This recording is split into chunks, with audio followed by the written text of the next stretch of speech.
ओम नमः शिवाय।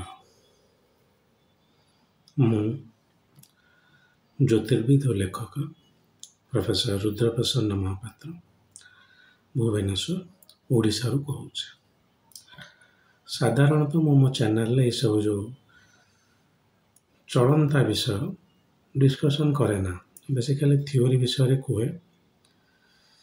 କିନ୍ତୁ ଏବେ ଗୋଟେ ଜିନିଷଟା ଏତେ ଜୋର ହାଇଲାଇଟ୍ ହେଉଛି ମୋତେ ବାଧ୍ୟ ହୋଇ କହିବାକୁ ପଡ଼ିଲା। ସେ ହେଲା ଏଇ ବର୍ଷ 29 ମାର୍ଚ୍ଚରେ ଏଇ ବର୍ଷ 29ରେ ଶନି କୁମ୍ଭକୁ ଚଳନ କରୁଛନ୍ତି, ମୀନକୁ ଚଳନ କରୁଛନ୍ତି। ତାକୁ ନେଇକି କିଛି ଡର କ୍ରିଏଟ୍ କରିଦିଆଯାଉଛି, କିଛି ଭୁଲ ପ୍ରେଡ଼ିକ୍ସନ୍ କରିଦିଆଯାଉଛି, ଯେଉଁଟାକି ସମ୍ପୂର୍ଣ୍ଣ ଜ୍ୟୋତିଷ ଶାସ୍ତ୍ର ସମ୍ମତ ନୁହେଁ।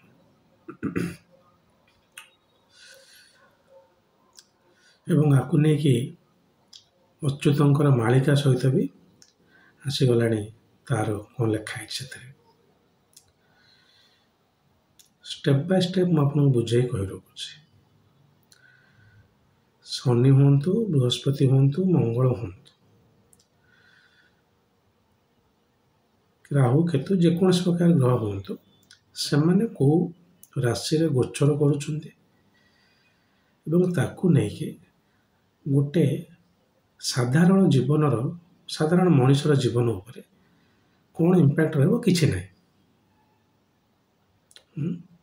ତା କାରଣ ହେଲା ଆପଣଙ୍କର ଜୀବନରେ ଆପଣ କ'ଣ ଭୋଗିବେ ସେଟା ଆପଣଙ୍କର ପୂର୍ବଜନ୍ମର ପ୍ରାରବ୍ଧ କର୍ମ ଦ୍ୱାରା ସମ୍ପୂର୍ଣ୍ଣ ରୂପେ ନିୟନ୍ତ୍ରିତ।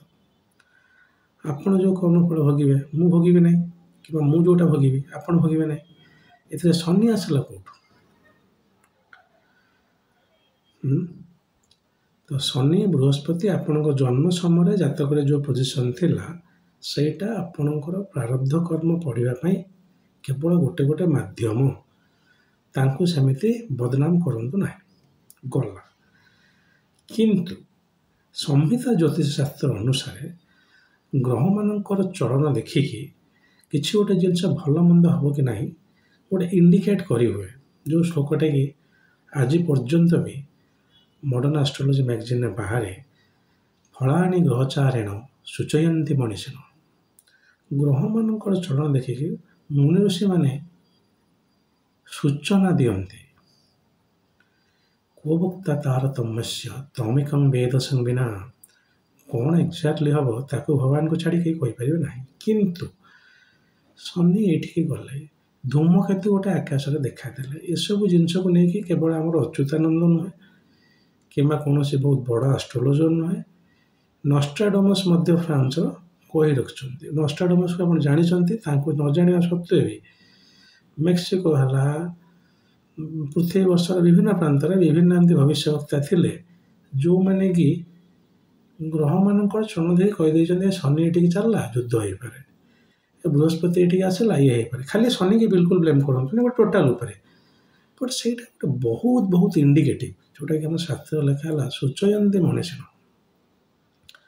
ହବାର ଗୋଟେ ଖୁବ୍ କମ୍ ଚାନ୍ସ ଅଛି। ତ ସେଥିପାଇଁ ଆପଣମାନେ ବିଲକୁଲ ଡରିବେ ନାହିଁ। ଶନି ଚାଲିଲା, ମୋର କୁମ୍ଭ ରାଶି ପାଇଁ 7.5ର ଶେଷ ବର୍ଷରେ ଗଲାବେଳେ ଶନି ଭଲକି ହଇରାଣ କରିବେ। ଶେଷ ବର୍ଷ ମେଷର ଆରମ୍ଭ ହେଲା, ଆଉ ମୀନର ଚାଲିଥିଲା, ମୀନର ମଝିଆ ଆଉ। ଇଏ ସବୁ ଜିନିଷ କହୁଥିବା ଯେକୌଣସି ଜଣେ ଜ୍ୟୋତିର୍ବିଦ ସମ୍ପୂର୍ଣ୍ଣ ରୂପେ ତାଙ୍କର ନିଜସ୍ୱ ମତ ରଖୁଛନ୍ତି। ଏଗୁଡ଼ା ଶାସ୍ତ୍ର ସମ୍ମତ ନୁହେଁ। ଶାସ୍ତ୍ରରେ ଶନି 7.5 ବୋଲି କୌଣସି ଜିନିଷକୁ ସେମିତି ବ୍ୟାଖ୍ୟା କରାଯାଇ ନାହିଁ, ଯଦିଓ କରାଯାଇଛି ବହୁତ କମ୍। ଏବଂ ଆ ଉପରେ ମୋତେ ଲାଗୁଛି 1975-80 ମସିହାରେ HN କାଟୁଏ ବୋଲି ଜଣେ ରିସର୍ଚ୍ଚର ମହାରାଷ୍ଟ୍ରର, ସିଏ ଟିକେ ଆକୁ ବଢ଼େଇଛନ୍ତି ଏବଂ ତାର ବିଭିନ୍ନ ପ୍ରକାର ୟୁଜ୍ ରହିଛି। ଏଇଟା ଆପଣଙ୍କ ଜାତକକୁ ନେଇକି ଦେଖାହେବ। ଆପଣଙ୍କର ଜାତକକୁ ନେଇକି ଦେଖାଯିବ ଯେ ଆପଣ କେଉଁ ଦଶାରେ ବର୍ତ୍ତମାନ ଚାଲିଛି, କେଉଁ ଗ୍ରହ ଆପଣଙ୍କର ଫଳ ଦେବ। ଖାଲି ଶନି ତାଙ୍କର କୁମ୍ଭ ମୀନ ସେ କଙ୍କଡ଼ା ଯେଉଁ ଆପଣଙ୍କର କର୍କଟ ସିଂହ ଯେଉଁଠି ବୁଲୁଥାନ୍ତି ଆପଣ ଏତେ ଡର କାହିଁ ହେଉଛି। ଏବଂ ଭାରି ଦୁଃଖ ଲାଗୁଛି ଯେ ଜ୍ୟୋତିର୍ବିଦ ମାନେ ନିଜର ପ୍ରଚାର ପ୍ରସାର କରିବା ପାଇଁ ଏବଂ କିଛି ମାତ୍ରାରେ ଏମିତି ଆଷ୍ଟ୍ରୋଲୋଜର ଯେଉଁମାନେ କି ବେଶୀ କମର୍ସିଆଲ ମୋଡ଼କୁ ଆସିକି ସେ ଗ୍ରହପତ୍ର ସେଲ୍ କର ଅନ୍ୟାନ୍ୟ ଜିନିଷ ସେଲ୍ କର ନିଜର ଗୋଟେ ବିରାଟ ଦୋକାନ ଫୋକାନ ଖୋଲି ବସୁଛନ୍ତି ସେମାନେ ଏଟାକୁ ଟିକେ ବେଶୀ ପ୍ରମୋଟ୍ କଲେଣି। ନୂଆବର୍ଷ ପାଞ୍ଜି ବି ଆସିଗଲାଣି ଆପଣଙ୍କର ଆରମ୍ଭ ହେବ ବିଷୁବ ସଂକ୍ରାନ୍ତି ଠାରୁ ତାକୁ ନେଇକି ଦେଶର କ'ଣ କଣ୍ଡିସନ୍ ରହିବ ଆକ୍ଚୁଆଲି ସେଇଟା ଗୋଟେ ଥାଏ ସବୁ ପାଞ୍ଜିର କ'ଣ ଦେଶର କଣ୍ଡିସନ୍ ହେବ ଯେଉଁଥିପାଇଁ କି ଲୋକାଲ୍ ପଞ୍ଚାଙ୍ଗଟା ରାଷ୍ଟ୍ରୀୟ ପଞ୍ଚାଙ୍ଗଠାରୁ ଭ୍ୟାରି କରେ। ରାଷ୍ଟ୍ରୀୟ ପଞ୍ଚାଙ୍ଗରେ ଏମିତି କିଛି ପ୍ରେଡିକ୍ସନ୍ ନଥାଏ ଯେଉଁଟାକି ଗଭର୍ଣ୍ଣମେଣ୍ଟ ଅଫ୍ ଇଣ୍ଡିଆର ପ୍ରତିବର୍ଷ ରିଲିଜ୍ ହୁଏ। ଆମର ଏଠି ପାଳକ ଆମେ କହୁ ଗୋଟେ ଏଇ ବର୍ଷର ପାଳନ କରିବେ ଆପଣଙ୍କୁ ଏଇ ଗ୍ରହ ତାକୁ ନେଇକି ଗୋଟେ ଓଭରଅଲ୍ ସିଚୁଏସନ୍ କେମିତି ହେବ ସେଟା ଜଷ୍ଟ ଗୋଟେ ସୂଚନା ଦେଇ ହେବ। ଆପଣ ଦେଖିବେ ତା ଦେହରେ କେତେ ଗୁଡ଼େ ଫଳିବନି କିନ୍ତୁ ଶାସ୍ତ୍ର ଅସମ୍ମତ ନୁହେଁ। ଶାସ୍ତ୍ରରେ ଏଇଟା ଅଛି ଯେ ଗୋଟେ ସମ୍ବିତ ଶାସ୍ତ୍ରରେ ଗୋଟେ ଗୋଚରଟାକୁ ଟିକେ ଦେଖିକି କିଛି ପ୍ରେଡିକ୍ଟ କରିହେବ। ସେ ବି କେଉଁଠି ଆପଣ ଓଡ଼ିଶା ପାଇଁ ଓଡ଼ିଶାର ଜାତକ ଦେଖିବେ। ଓଡ଼ିଶାର ସାଧାରଣତନ୍ତ୍ର ଦିବସ ହେଲା ଯେଉଁ ବର୍ଷ ସେଇ ସମୟ ନେଇକି ରାତି 12ଟାରେ କରିବେ ଯେମିତି ଭାରତବର୍ଷ ଜାତକ ଆମେ ଦେଖୁଛୁ ଦେଖିକି ତାପରେ ତା ଦଶା କ'ଣ ଚାଲିଛି ଦେଖିକି ଆପ୍ଲାଏ କଲେ ଆଉ ଟିକେ ଫଳପ୍ରଦ ହେବ। ଆଉ ଏଇ ବର୍ଷ ପାଇଁ ଏଇଆ ହେଲା ବର୍ଷ ଫଳରେ ଆପଣଙ୍କୁ କ'ଣ ମିଳିବ ଭଲ ପଲିଟିକାଲ ଫିଗର ମାନଙ୍କୁ ନେଇ ପ୍ରେଡିକ୍ସନ୍ କରାହେଉଛି। ସେ ଆମ ଦେଶର ମୁଖ୍ୟମନ୍ତ୍ରୀ ଏମିତି ଅଛନ୍ତି କିଛି ଆଜ୍ଞା ଫଳପ୍ରଦ ହେବ ନାହିଁ କାରଣ ଯେପର୍ଯ୍ୟନ୍ତ ଆପଣ ଗୋଟେ ଲୋକର ଜାତକ ଦେଖିନାହାନ୍ତି ସେ କେଉଁ ଦଳକୁ ବିଲଙ୍ଗ କରୁଛି ତା ଜାତକ ଦେଖିନାହାନ୍ତି ତାର ଅପୋଜିଟ୍ ଦଳର ଜାତକ ଦେଖିନାହାନ୍ତି ଆପଣ ପଲିଟିକାଲ ସିଚୁଏସନ୍ କହିପାରିବେ ନାହିଁ। It will be highly unpredictable. ଗଲା ନ୍ୟାଚୁରାଲ କାଲାମିଟିଜ୍ ବିଷୟରେ କହିହେବ କେଉଁ ଜାଗାରେ ଯେଉଁ ଜାଗାରେ ଆପଣ ଦେଖିବେ ଯେ ସେ ଆକ୍ଚୁଆଲି ସେଇ ରାଜ୍ୟ କିମ୍ବା ଦେଶ ପାଇଁ ବର୍ତ୍ତମାନ ଭଲ ଦଶା ଚାଲି ନାହିଁ। ତାପରେ ସମ୍ହିତା ଜ୍ୟୋତିଷରେ ବେସିକାଲି ଆପଣଙ୍କର ଗୋଟେ ସିକ୍ସ ସେନ୍ସ ବା ଏଇ ଯେଉଁ ଇଣ୍ଟୁଇସନ୍ ବୋଲି କହନ୍ତି ସେଇଟା ବେଶୀ କାମ କରିଥାଏ। ବହୁତ ଯୋଗୀ ସନ୍ନ୍ୟାସୀ ଏମାନେ ଯେଉଁ ଜିନିଷଟା ଗୋଟେ ତ୍ରିକାଳ 10ଟା ଭଳିଆ ଦେଖିକି କହିଦେଇପାରନ୍ତି ସେଇଭଳିଆ ସେଟାରେ କିଛି ଗୋଟେ ଏ ରାଶିଫଳ ଉପରେ କୁମ୍ଭ ରାଶି ପାଇଁ ଏମିତି ଖରାପ ହେଇଗଲା ସେ ମୀନ ରାଶି ପାଇଁ ଖରାପ ହେଇଗଲା ସମ୍ପୂର୍ଣ୍ଣ ରୂପେ ମିଥ୍ୟା। ଆପଣ ଦେଖିବେ ଯେ ଟୋଟାଲ ଆପଣଙ୍କର ଗ୍ରହରେ ଯେଉଁ ଦଶା ଚାଲିଛି ବର୍ତ୍ତମାନ ସେଇଟା ଫଳ ଆପଣ ପାଇବେ। ସେ ଶନିଙ୍କୁ ଆପଣ ସମ୍ପୂର୍ଣ୍ଣ ରୂପେ ଭୁଲି ଯାଆନ୍ତୁ। ମୁଁ ଟୋଟାଲ କ୍ୟାମେରା ଆଗରେ ମୋ ଚ୍ୟାନେଲ ଏଟା ସମ୍ପୂର୍ଣ୍ଣ ରୂପେ କହୁଛି ଯେକୌଣସି ଜ୍ୟୋତିର୍ବିଦ କଥା କହୁଛନ୍ତି ସେ ପ୍ରଥମେ ଆକୁ ଶାସ୍ତ୍ରସମ୍ମତ କରି ଦେଖାନ୍ତୁ ଯେ ଶନି 7.5 କେଉଁଠି ଅଛି। ଯଦି ଶନି 7.5 ରହେ ତାର ଫଳ ସେ କ'ଣ ଦେବ ଆଉ ସେଇଟା କ'ଣ ଆମେ ସବୁ ଜାଗାରେ ଲଗେଇ ପାରିବା କି? ଯଦି ସେମିତି ଲଗେଇ ପାରିବା ତାହେଲେ ଇନ୍ଦିରା ଗାନ୍ଧୀ ଶନି 7.5 ବେଳେ ପ୍ରାଇମ୍ ମିନିଷ୍ଟର ହେଇଥିଲେ ତାହେଲେ ଆପଣ ତ ବଢ଼ିଆକି ପାଇଯିବେ। ଏମିତି ବହୁତ ଗୁଡ଼ିଏ ଏକ୍ଜାମ୍ପଲ୍ ଅଛି ମୁଁ ଖାଲି ଇନ୍ଦିରା ଗାନ୍ଧୀଙ୍କ ଏକ୍ଜାମ୍ପଲ୍ ଦେଉନି ଯେଉଁଠିକି ଶନି 7.5 ବହୁତ ଭଲ ଫଳ ଆସେ ଶନି ଯୋଗ କାରକ ହେଇଥିବ ଭଲ ଫଳ ଆସିଲା। ତାପରେ 7.5 ଢୟା ଗୋଟେ ବେସିକାଲି ଆବସୋଲ୍ୟୁଟଲି ରିଡିକୁଲସ୍ ମାନେ ତାକୁ କ'ଣ ଓଡ଼ିଆରେ ମୁଁ କହିବି ମାନେ ଗୋଟେ ଭୟଙ୍କର ଭୁଲ ଭ୍ରାନ୍ତ ଧାରଣା ସେଟା। ତେଣୁ ସେଟାକୁ ନେଇକି ବିଲକୁଲ ଡରିବେନି ଆପଣ ନିଜେ ଦେଖିବେ ଆଜିକା ଡେଟ୍ରେ ଯେଉଁ ପ୍ରେଡିକ୍ସନ୍ ହେଉଛି ବର୍ଷ ସରିଲା ବେଳେ ସେ ପ୍ରେଡିକ୍ସନ୍ ଭିତରୁ 70% 80% କାମ କରିବ ନାହିଁ। ଆପଣଙ୍କୁ ଅନୁରୋଧ ଆପଣ ସାଇକୋଲୋଜିକାଲି ଡରିଯିବେ ନାହିଁ କି ସାଇକୋଲୋଜିକୁ ଗୋଟେ କେନ୍ଦ୍ରୀଭୂତ କରି ନା ଜ୍ୟୋତିଷ କହିଛନ୍ତି ମୋର ଶନି 7.5 ଚାଲିଛି ଡରିବେ ନାହିଁ କିମ୍ବା ମୋ ଭଳିଆ ମୂର୍ଖ ଜ୍ୟୋତିଷଙ୍କର ଦ୍ୱାରସ୍ଥ ହେବା କିଛି ଆବଶ୍ୟକତା ନାହିଁ। ଆପଣ ନିଜର ନିଜସ୍ୱ ଜୀବନରେ ଯଦି କିଛି ଅସୁବିଧାର ସମ୍ମୁଖୀନ ହେଉଛନ୍ତି ଆପଣଙ୍କର ବାହାଘର ହେଉନାହିଁ ଚାକିରି ହେଉନାହିଁ କିଏ କୋର୍ଟ କଚେରୀ କେସ୍ ଚାଲିଛି ସେଗୁଡ଼ା ଆକ୍ଚୁଆଲି ଆପଣଙ୍କ ଏଇ ଜନ୍ମରେ ସଫଳ ହେଇପାରିବ କି ନାହିଁ ଆପଣଙ୍କ ଭାଗ୍ୟ ଯଦି ଥିବ ହେଇଯିବ ଯେଉଁ ସମୟରେ ହେବ ହେଇଯିବ ସେଇଟା ଗୋଟେ ଜ୍ୟୋତିଷ ପଢ଼ିକି କହିଦେବେ। ଆଉ କ'ଣ ଇଏ ଗୋଚର ହେଇଗଲା ସେ ଅଷ୍ଟକ ବର୍ଗ ପୁଣି କ'ଣ ଅଛି ସେ ଘରର ସ୍କୋର ଦେଖିବାକୁ ପଡ଼େ। ତେଣୁ ବହୁତ ଗୁଡ଼େ ମେଥଡ଼ ନେଇକି ଅଛି ଏଇଟା ଗୋଟେ ଯେମିତି ସୁପରଫିସିଆଲ ଜିନିଷଟା ଯେମିତି ଆପଣ ଖାଲି କାଶ ହେଲା ମୁଁ କହିବି ନାହିଁ ଆପଣ କୋଭିଡ୍-19 ହେଇଗଲା ଆଉ କେତେ ଗୁଡ଼େ ପାରାମିଟର ଦେଖିଲା ପରେ ଆପଣ କହିବେ ଆପଣଙ୍କର କୋଭିଡ୍-19 ହେଇଛି କି ନାହିଁ। ତେଣୁ ଖାଲି ଏମିତି ଗୋଚର ଦେଖି କହିହେବନି ସେ ଗୋଚର ବି କେଉଁଠି ଭେଦ ହେଉଥିବ 2 ମାସ ପାଇଁ ଭେଦ ହେଇଗଲାଣି ମଙ୍ଗଳ ଶନିକି ଭେଦ କରିଦେଲେ ଆଉ ଗୋଟେ ବର୍ଷ ପରେ ସେ ବୃହସ୍ପତି ଭେଦ କରିଦେଲେ ମାନେ ଗୋଟେ ଗ୍ରହ ଯେଉଁଠି ଚଳନ କରୁଛି ତାର ଠିକ୍ କେତେଟା ସ୍ଥାନରେ ଯଦି ଅନ୍ୟ ଗୋଟେ କିଛି ଗ୍ରହ ଚଳନ କରୁଥାଏ ତାର ଗୋଚରର ଫଳ ମିଳିବ ନାହିଁ ସେଗୁଡ଼ା ତ ଆପଣ ଦେଖୁନାହାନ୍ତି। ତ ଅର୍ଥାତ୍ ମୁଁ କାହାକୁ ବିଲିଟିଲ୍ କରୁନାହିଁ ଦୁଃଖ ଲାଗୁଛି ଯେ ଆଜିକା ଦିନରେ ୟୁଟ୍ୟୁବରେ ଯେଉଁଠି ସ୍ପଷ୍ଟ କ୍ଲିୟର କରିଦିଆଗଲାଣି ଯେ ଶନି 7.5 ଗୋଚରକୁ ନେଇକି ଫଳ ନାହିଁ ଅଲ୍ ଇଣ୍ଡିଆ ଲେବୁଲ୍ କଥା କହୁଛି କାହିଁକି ଓଡ଼ିଶାର ଆଷ୍ଟ୍ରୋଲଜରମାନେ ଏସବୁ ଜିନିଷକୁ ପ୍ରମୋଟ୍ କରୁଛନ୍ତି ମୁଁ ବୁଝିପାରୁନି। ପାଞ୍ଜି ଆସିଲା ପାଞ୍ଜିରେ ମୁହୂର୍ତ୍ତ ଲେଖା ହେଲା କିଛି ଅସୁବିଧା ନାହିଁ ବର୍ଷ ଫଳଟା ଖାଲି ଗୋଟେ ଇଣ୍ଡିକେଟିଭଲି କହିଦିଆଗଲା ଯେ ଏଇଆ ଜିନିଷ ହେବ କିଛି ଆଜ୍ଞା ପ୍ରେଡିକ୍ସନ୍ ଠିକ୍ ହେବନି। ଆପଣ ଦେଖିବେ ବାଇଚାନ୍ସ ଯଦି ଗୋଟେ ଦୁଇଟା ହେଇଗଲା କହିଥିବା ଜ୍ୟୋତିଷ ଜଣ କହିବା ମୁଁ ତ ଏକାଥରେ କରିତକର୍ମ ଆଉ କାରଣ ମୁଁ ଆଗରୁ ବି କହି ରଖିଥିଲି, ଏବେ ବି କହୁଛି, ଅଶାସ୍ତ୍ରୀୟ ଜ୍ୟୋତିଷୀୟ ଗଣନା ଗୋଟେ ପ୍ରକାର ଠକାମି। ମୁଁ କାଲି ସକାଳେ କହିପାରିବିନି ଯେ ମୁଁ ଆଜ୍ଞା ନିଜେ ଦେଖିଛି ରାହୁ ଯେତେବେଳେ ଲଗ୍ନରେ ବସେ ସେତେବେଳେ ବର୍ଷା ପ୍ରଳୟ ଆସେ, ଆଉ ମୁଁ କ'ଣ ଅଚ୍ୟୁତାନନ୍ଦ ଦାସଙ୍କ ଭଳିଆ ମହାଜ୍ଞାନୀ? ଶାସ୍ତ୍ରରେ ଲେଖା ହେଇଥିବାର ଅଛି, ଆପଣ ତାକୁ ପଢ଼ିକି କୋର୍ଟ କରି କହିବେ। ନିଜେ ମନ ଇଚ୍ଛା ଇଆଡ଼ୁ ସିଆଡ଼ୁ ଗୋଟେ ଜିନିଷ କହିକି ଲୋକଙ୍କୁ ଡରେଇବା କିଛି ଗୋଟେ। ଆଉ ଯଦି ବି କହୁଛନ୍ତି ପଜିଟିଭ୍ କୁହନ୍ତୁ, ଶନି ଗୋଟିଏ ଗ୍ରହ ଯିଏକି ଆପଣଙ୍କୁ ଆୟୁଷ ଦେଇପାରିବ, ଶନି ଗୋଟିଏ ଗ୍ରହ ଯିଏକି ଆପଣଙ୍କୁ କର୍ମ ଦେଇପାରିବ। ସରିଲା, ଆପଣ ତ ବଞ୍ଚିବା ପାଇଁ ପ୍ରଥମେ ଜୀବନ ଦରକାର, ଜୀବନ ନଥିବ ତ ଆଗ ମରିବେ। ଆଉ ଯଦି ବଞ୍ଚିଲେ ଆପଣ ଯଦି କର୍ମ ହାତରେ ଅଛି ସରିଲା।